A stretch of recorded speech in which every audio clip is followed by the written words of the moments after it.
നീണ്ട നാളത്തെ കാത്തിരിപ്പിനൊടുവിൽ പുന്നയൂർ ഗ്രാമപഞ്ചായത്ത് ആലാപാലം ആധുനിക വാതക ശ്മശാനം നിർമ്മാണോദ്ഘാടനം നടത്തി. അതേസമയം ശ്മശാനം രണ്ടാമതും നിർമ്മാണോദ്ഘാടനം നടത്തുന്നതിനോട് വിയോജിപ്പ് രേഖപ്പെടുത്തി UDF മെമ്പർമാർ ഉദ്ഘാടന ചടങ്ങിൽ നിന്ന് വിട്ടുനിന്നു. ആലാപാലം പ്രദേശത്ത് 50 വർഷത്തിലേറെയായി പ്രവർത്തിക്കുന്ന ശ്മശാനമാണ് ആധുനിക വാതക ശ്മശാനമാക്കി നവീകരിക്കുന്നത്.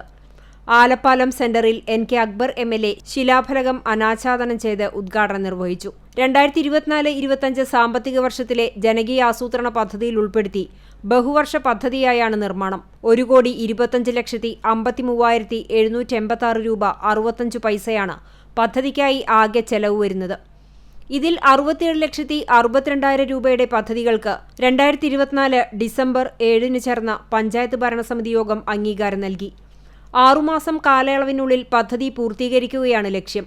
പുന്നയൂർ ഗ്രാമപഞ്ചായത്ത് പരിധിയിലെ പട്ടികജാതി വിഭാഗത്തിൽപ്പെട്ട കുടുംബങ്ങൾക്കും അതിദരിദ്ര ലിസ്റ്റിൽപ്പെട്ട കുടുംബാംഗങ്ങൾക്കും പൂർണ്ണമായും സൗജന്യമായാണ് ശ്മശാനത്തിന്റെ സേവനം നൽകുക.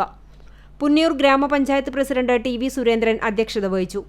Panchayat secretary NV Sheeja report അവതരിപ്പിച്ചു. പഞ്ചായത്ത് വൈസ് പ്രസിഡന്റ് സുഹറ ബക്കർ, സ്ഥിരം സമിതി അധ്യക്ഷരായ KA Viswanathan master, AK Vijayan, block panchayat അംഗങ്ങൾ, വാർഡ് മെമ്പർ ഷൈബ ദിനേശൻ, വിവിധ രാഷ്ട്രീയ പാർട്ടി പ്രതിനിധികൾ, മരണാനന്തര സഹായ സമിതി പ്രതിനിധികൾ തുടങ്ങിയവർ സംസാരിച്ചു. അതേസമയം നിർമ്മാണ പ്രവർത്തനങ്ങൾക്ക് എതിരല്ലെന്നും എത്രയും പെട്ടെന്ന് നിർമ്മാണം പൂർത്തിയാക്കി ജനങ്ങൾക്ക് തുറന്നുകൊടുക്കണമെന്നതാണ് UDFന്റെ ആവശ്യമെന്നും ഒരിക്കൽ ശ്മശാന നിർമ്മാണ ഉദ്ഘാടനം നടത്തിയത് വീണ്ടും ആവർത്തിക്കുന്നതോട് എതിരായതിനാലാണ് ചടങ്ങിൽ നിന്നും വിട്ടുനിൽക്കുന്നതെന്നും UDF മെമ്പർമാർ പറഞ്ഞു.